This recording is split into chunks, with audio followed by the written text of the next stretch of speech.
Doctor மைத்லிஸ் music therapy channel. இன்றைய பதிவிலையும் மைண்ட் செட் என்ற தலைப்பில் சில செய்திகளை நம்ம பகிர்ந்துக்கலாம். என்ன, how to improve our mindset அப்படின்ற தலைப்பில் சென்ற பதிவில் பார்த்தோம். நம்ம நெகட்டிவ் தாட்ஸ் இருக்குது, அதுலேருந்து நம்ம சேலஞ்சிங் தாட்ஸ்லேருந்து சேனலைஸ் பண்ணி நார்மாலிட்டிக்கு நம்ம வந்துக்கணும் அப்படின்னு. So you should recognize what type of thinking process, what type of thoughts is prevailing. எப்படி நம்மளால யோசித்துக்கிறோம், ஏன் இவ்வளோ நெகட்டிவாக யோசிக்கிறோம் அப்படின்னு. So we can also monitor our behavior. நம்ம எப்படி நம்மளோட பழக்கத்தில் வெளியில் காட்டுறோம், நம்ம செய்கிறோம் அப்படின்றத நம்ம பிஹேவியரை மானிட்டர் பண்ணலாம். அப்புறம் நம்மளோட எமோஷன்ஸ், நம்மளை எது போல் காட்டிக்கிறோம், நம்மளை எப்படி வெளியில் காட்டுறோம் அப்படின்னு. சிலவங்க எல்லாத்துக்கும் தொட்டத்துக்கெல்லாம் கோவப்படுவாங்க. எல்லாமே பேச ஆரம்பிக்கும் போதே பெரிய சத்தம் போட்டு தான் பேசுவாங்க.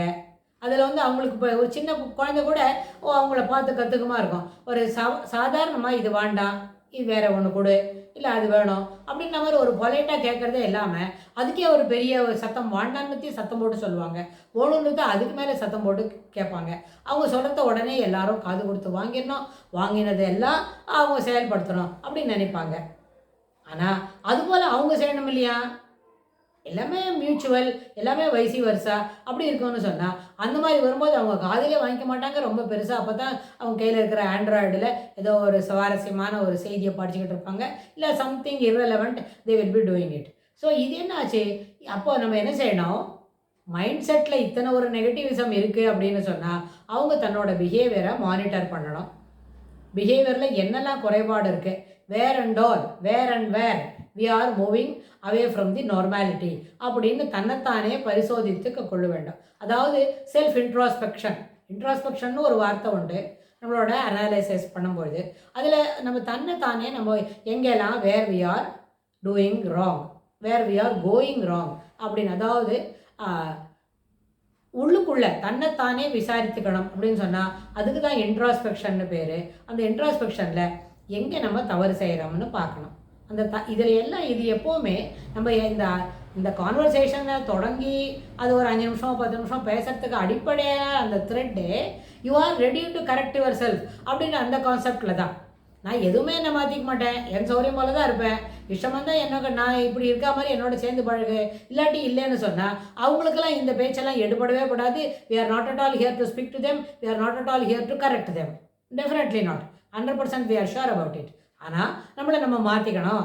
நம்மளோட பழக்க வழக்கங்கள் எல்லாருக்கும் ஏற்புடையதாக இருக்கணும். we should get appreciation, we should get accolades, we should be at par with expressive behaviorல ரொம்ப ஒரு ரேட்டிங்ஸ் கிடைக்கக்கூடிய ஒருத்தரெல்லாம் நம்ம இருக்கணும். இது மேலுக்கும் பொருந்தும் ஃபீமேலுக்கும் பொருந்தும். அப்படி இருக்கும்போது இதில் நம்ம அப்படி ஒரு இண்டிவிஜுவலாக இருக்கணும்னு நினைக்கிறவங்களுக்கு மட்டும்தான் இந்த பேச்சு, இந்த ஸ்டேட்மெண்ட் எல்லாம் எடுபடும். இந்த ஸ்டேட்டெல்லாம் முதல்ல அப்படியே ஆகும். அப்ளை ஆன பிறகு தான் அதை பயன்படுத்துகிறோமா இல்லையான்னு ஆகும். ஸோ அதனால் வரும்போது நம்மளோட எமோஷ்னல் ஸ்டேட் எப்படி இருக்குது, வேர் நம்ம எங்கெல்லாம் நம்ம என்ன செய்கிறோம், இந்த மாதிரி நம்ம தவறாக என்ன பண்ணுறோம், எதிர்ப்பு தெரிவிக்கிறோம். ஒன்று இல்லாத போனால் நம்மளோட சொல்கிறதுக்கு முன்னாடி நம்மளுக்கு புரியாத போகிறது இல்லை, நம்ம செய்கிறதெல்லாம் தவறுன்னு ஆகுது. அப்போ தவறுன்னு வரும்போது அந்த தவறு தெரிஞ்ச பிறகு தான் அதை திருத்திக்க முடியும். நம்ம செய்கிறது தவறுன்னே தெரியலன்னா how we will correct ourselves. அங்கே அந்த ரெண்டாவது ஸ்டேட்மெண்ட்டுக்கு இங்கே வேலையே இல்லை. ஆனால் first statement it is not at all correct. ஒரு ஸ்டேட்மெண்ட் சொல்லும்போது இட் ஷுட் பி என்ன பண்ணணும், கரெக்டாக இருக்கணும். தப்பான கணக்கெல்லாம் சொல்லி இதான் கரெக்ட் கணக்கு, இதான் ஆன்சர்னு சொல்ல முடியாது இல்லை. ஒருவேளை உங்களுக்கு அது சரி நீங்கள் பட்டால் கூட அதை திருத்துறாங்களே, கரெக்ட் போகிறாங்களே கரெக்ஷனுக்கு, they know pretty well it is not at all correct, அது ஹைலி அன்அக்செப்டபிள் ரிசல்ட் அப்படின்னு அவங்களுக்கு தெரியும் தானே. அப்போ நம்ம சரியாக புரிஞ்சிக்காததை பற்றி it is highly self orient. But உதன் இஸ் கரெக்டிங் இட். அவங்களும் அப்படி தப்புன்னு சொல்லாமல் ரைட்டுன்னு மாற்றி சொல்லறதுக்கு அது ஏற்றுக்க மாட்டாங்க இல்லையா.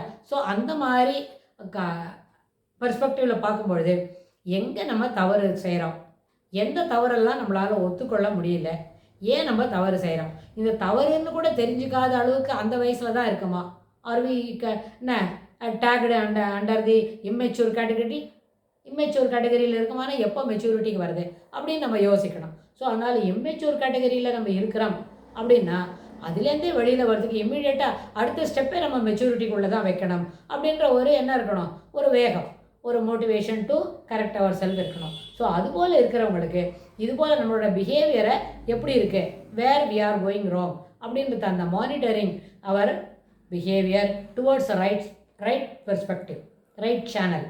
அதில் நம்மளை ஒருவேளை ஒரு ட்ரைவ் பண்ணுறோம், தவறான ரூட்டில் போயிட்டுருக்குறோம், சரியான இல்லை, கொஞ்சம் சர்க்கியூட்டஸாக ஆகும்னு சொன்னால் somebody will can monitor. ஏப்பா நீ அந்த பக்கம் போகாத, ரோட் மேப் போட்டுக்கிட்டா சொல்லும் இல்லையா, லெஃப்ட் போகாத, கோ ஸ்ட்ரெயிட், அப்படியே ஒரு 100 yards போ, அப்படியே 2 kilometer போ, அப்படிலாம் சொல்லி கொடுக்கும் இல்லையா. ஸோ அந்த மாதிரி நம்மளை அப்போ டைம் அண்ட் அகெயின் அப்பப்போ ட்ராவல் பண்ணும்போதெல்லாம் நம்மளை எப்படி கரெக்ஷனுக்கு இந்த ரோட் மேப்லாம் பயன்படுத்திக்கிறோமோ அதுபோல் நம்மளோட தாட் ப்ராசஸையும் சேனலைஸ் பண்ணால் நம்மளோட மைண்ட் செட்டு எப்போவும் பர்ஃபெக்டாக வரத்துக்கு டுவர்ட்ஸ் பர்ஃபெக்ஷன் அது போயிட்டுருக்கோம். அதனால் பர்ஃபெக்ஷன்றது ஒரே நாளில் நடக்காது, ஒரே நாள்லையோ ஒரு பகல்லையோ இல்லை ஒரு ஃபார்ட்நைட்லையோ நடக்கிற விஷயம் இல்லை. It is a process of developing our self towards positive mindset, towards taking the things in the right sense அப்படின்னு சொன்னால் அதுபோல் இருக்கிறது. அது ஒரு பழக்கம் தான், அந்த பழக்கத்தை தொடர்ந்து பண்ண வேண்டும்.